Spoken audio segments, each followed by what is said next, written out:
Hi, I'm Alicia Doty, and I am the Director of Math and Science, Curriculum and Instruction, kindergarten through 8th grade here at AMS.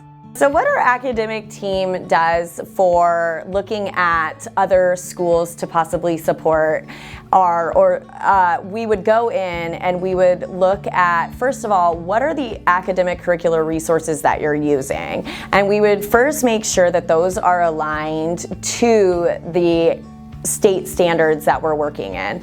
And then we would really hone in on what are the assessments and the data points from those. So we would look through what has happened in the past, and then we would make analysis over all of them and see what it is that we're missing and where those gaps are living. And then we would come in and we would work on creating assessments that are aligned to the standards, that are actually assessing what they're needing to assess, versus some assessments can assess and they're not really honing in on what the standard is asking. And our team has unpacked all of the standards, so we really understand what it is that the students should be learning and how to assess to ensure that they are learning what they're supposed to.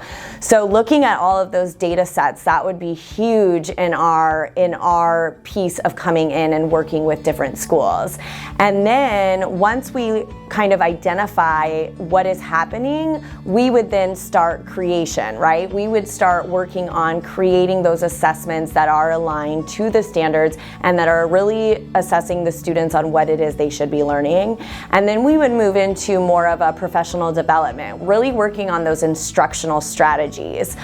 So often we're missing some of those key best practices that need to happen in the classroom, because you can have the best programs, but sometimes you're missing the instructional components to get the information to the students.